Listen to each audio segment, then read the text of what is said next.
Valeurs, nos idées de valeurs de placement socialement responsable, l'ISR, les exigences ESG aussi des marchés, des investisseurs qui montent en puissance. On en a chaque jour une illustration désormais. Jocelyn Joven vient de nous rejoindre pour Morningstar. Bonjour Jocelyn. Bonjour Guillaume. L'un des compartiments de la tech qui affiche un beau parcours boursier cette année, c'est le compartiment des semi-conducteurs. Investir dans ce thème d'avenir, les semi-conducteurs, est-il compatible avec les critères de l'investissement socialement responsable? Vous allez nous apporter des réponses. D'abord, on peut quand même souligner la superbe performance cette année en bourse de la thématique semi-conducteurs. C'est vraiment frappant. Ouais. Alors juste pour rappeler, les semi-conducteurs, c'est ces composants électroniques qu'on retrouve dans nos téléphones, dans nos ordinateurs, mais aussi et de plus en plus dans nos voitures, dans la domotique, dans nos maisons, dans l'industrie. C'est un marché qui globalement représente 400 milliards de dollars, qui a progressé de 5% cette année, qui devrait progresser de 5% cette année malgré le Covid, qui progresserait peut-être de 8% l'an prochain selon les estimations. Et effectivement, en bourse, c'est un secteur qui a très bien performé puisque depuis le début de l'année, l'indice SOX qui représente l'industrie a progressé de 46%, contre 15% pour le S&P 500 et 13% pour la MSCI World. Pas mal. Alors il faut préciser qu'il y a eu quand même pas mal d'opérations de fusion-acquisition dans le secteur qui ont certainement contribué à la hausse. Mais si on regarde sur un historique beaucoup plus long, sur 10 ans, c'est un secteur qui a progressé de 549% au cumulé, contre 263% pour le S&P 500 et seulement 169% pour le MSCI World. C'est quand même une performance de longue date qui tient et qui est assez spectaculaire. Qu'est-ce qui l'explique? D'un point de vue fondamental, qu'est-ce qui explique cette résilience des semi-conducteurs en bourse? Alors, les semi-conducteurs, c'est vraiment l'univers de l'infiniment petit. C'est-à-dire qu'aujourd'hui, avec les progrès de la technologie, on arrive à intégrer un plus grand nombre de fonctionnalités dans un même composant. Et donc, on peut augmenter les capacités de traitement, de stockage de l'information, répondre à des besoins nouveaux de mobilité, de connectivité, qu'on appelle plus généralement l'Internet des objets. Alors, on a l'émergence du cloud, on a l'émergence de l'intelligence artificielle qui ont entraîné d'énormes besoins d'investissement dans les centres de données. On a le développement des véhicules autonomes, les besoins de calcul à haute performance qui ont aussi alimenté une augmentation de la demande et créé de nouveaux débouchés pour l'industrie. On a aussi plusieurs États qui ont pris conscience de l'importance de cette industrie. C'est un enjeu mondial puisque c'est un petit peu au cœur de la bataille entre, par exemple, les États-Unis et la Chine. Il n'y a qu'en Europe, visiblement, on n'a pas vraiment encore compris l'importance de cette industrie, ni d'ailleurs de la recherche publique qui est fortement liée à l'industrie des semi-conducteurs.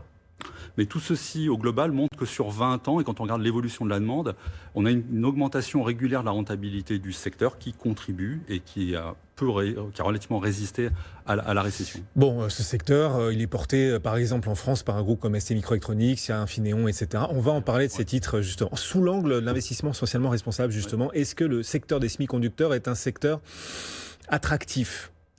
Alors, la plupart des fabricants de composants et de matériaux dans l'industrie affichent une note de risque ESG relativement faible. Alors, ce qui est plutôt bien. Ce qui est plutôt bien. Voilà. Si on regarde l'ensemble de l'industrie d'après Sustainalytics, la note moyenne est de 25,3, ce qui est un risque moyen, et la classe dans le deuxième quartile de l'ensemble des secteurs couverts par Sustainalytics. Alors, la fabrication de semi-conducteurs, c'est une industrie qui est très gourmande en énergie, en eau, en produits chimiques. D'où un risque environnemental élevé, mais globalement plutôt bien maîtrisé dans l'ensemble du secteur. On a des acteurs les plus gros de l'industrie comme Intel, TSMC au Taïwan, qui affichent des taux de croissance très élevés comme Nvidia, ont des notes qui sont relativement bonnes par rapport au reste de l'industrie. La seule exception parmi les gros acteurs, c'est le vilain petit canard. Ouais, c'est Samsung Electronics, qui a un risque moyen. C'est le deuxième plus gros fabricant de semi-conducteurs dans le monde.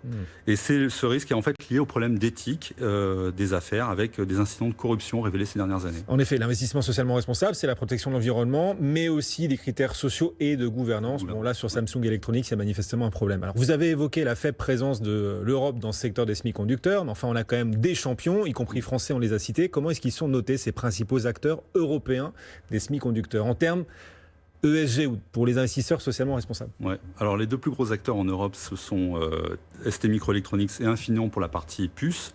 Ce sont deux sociétés qui ont une exposition significative au secteur de l'industrie, de l'automobile, la gestion de l'énergie, de l'Internet des objets. Oui. Alors l'impact des risques ESG de STMicro, plus particulièrement sur ses performances financières, est considéré comme faible en raison d'une bonne gestion des risques dans leur ensemble. Le principal sujet concerne la gouvernance de l'entreprise, qui est notamment l'organisation du conseil d'administration, les modes de rémunération des dirigeants et l'audit.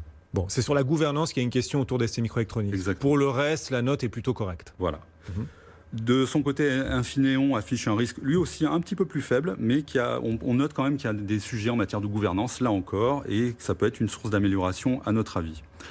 D'un point de vue boursier, la société la mieux valorisée en Europe dans l'univers, c'est ASML. C'est un fabricant d'équipements qui sont indispensables à la production des composants électroniques, qui vaut aujourd'hui un peu plus de 160 milliards d'euros en bourse.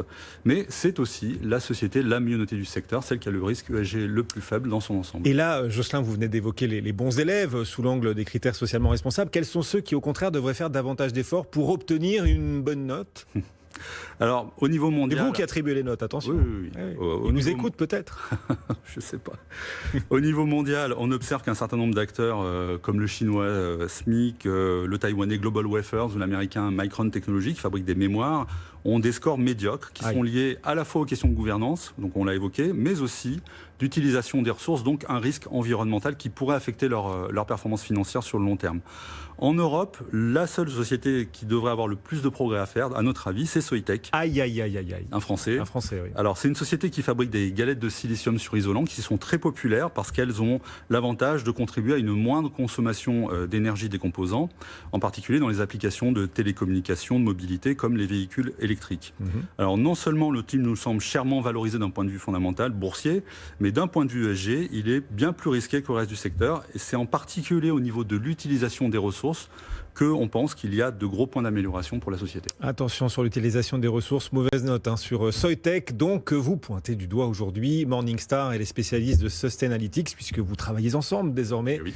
Vous êtes une seule et même maison. Jocelyn Jauven, qui nous accompagne régulièrement sur BFM Business dans ce rendez-vous. Partageons nos valeurs, nos idées de valeurs de placement socialement responsables. On essaie de vous apporter les repères utiles pour vos placements présents et à venir. Merci beaucoup, Jocelyn. Merci. Bonne fête de fin d'année. À vous aussi. Avec quelques jours d'avance.